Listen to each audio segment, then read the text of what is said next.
47 ఏళ్ల 48 ఏళ్ల రాజకీయ జీవితం, అందులో 44 ఏళ్ళు తెలుగుదేశం పార్టీలోనే ఉన్నటువంటి చంద్రబాబు నాయుడు గారికి తను ఎవరెవరి మీదనో కేసులు పెట్టించడం, ఎవరెవరినో జైలు పాలు చేయటం, లేకపోతే ఎవరెవరి మీదనో విచారణ చేయించడం తెలుసు. కానీ తనే విచారణ ఎదుర్కొన్న సందర్భం లేదు, తనే జైలుకి వెళ్ళినటువంటి సందర్భం లేదు.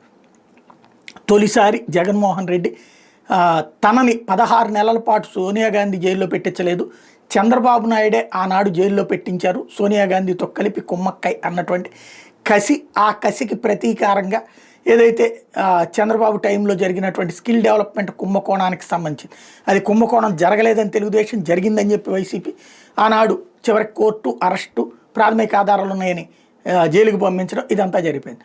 ఫైనల్గా ఒక్క క్షణం కూడా ఊపిరి తీసుకోవడానికి ఇబ్బంది కలుగుతున్నటువంటి పరిస్థితుల్లో చంద్రబాబు గారు ఉన్నారు.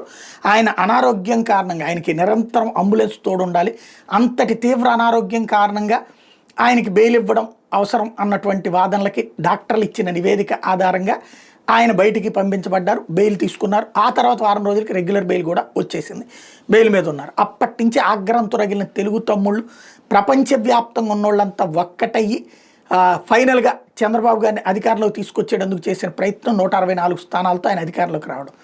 అయితే జగన్మోహన్ రెడ్డిని అదే జైల్లో పెట్టాలి అన్నది వాళ్ళందరూ ఆనాడు చంద్రబాబుని అడిగిన మాట, ఆయన ఇచ్చిన మాట, లోకేష్ ఇచ్చినటువంటి మాట. అదే రాజమండ్రి జైల్లో ఇప్పుడు దానికి అనుగుణంగానే కథ నడుస్తుంది.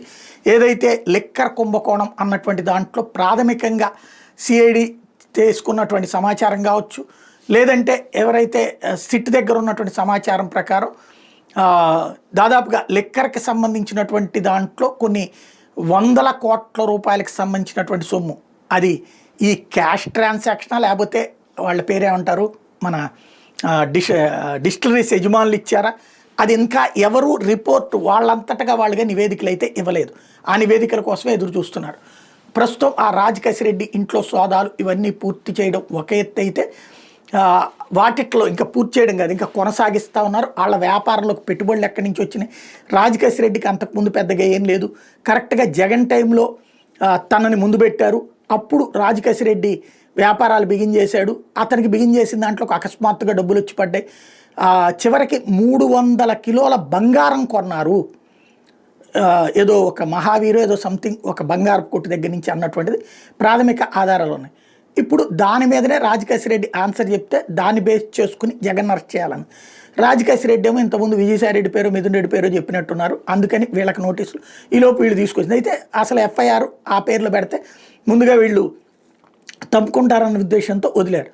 ఇదంతా ఒక కథ నడుస్తున్నటువంటి వేళ ఇప్పుడు రాజకేశిరెడ్డి దొరికితే జగన్ పేరు చెప్పించడం, లేదా డిస్టిలరీస్ వాళ్ళతో జగన్ మీద కంప్లైంట్ చేయడం, ఏది ఏమైనా రాబోయే 6 నెలల నుంచి ఏడాది లోపు జగన్మోహన్ రెడ్డిని అరెస్ట్ చేసి జైలుకు పంపించాలి. ఒకటి ఈ సిట్ రిపోర్టుని బేస్ చేసుకుని ఈడీ చేత అరెస్ట్ చేయించాలన్నటువంటిది రాష్ట్ర ప్రభుత్వపు ఆలోచన. ఈడీ జోక్యం చేసుకోకపోతే అప్పుడు రాష్ట్ర ప్రభుత్వం తరపున అరెస్ట్ చేయాలన్నటువంటి ప్రస్తుతం జరుగుతున్నటువంటి వ్యవహారం. అది ఏం జరుగుతుందో చూద్దాం.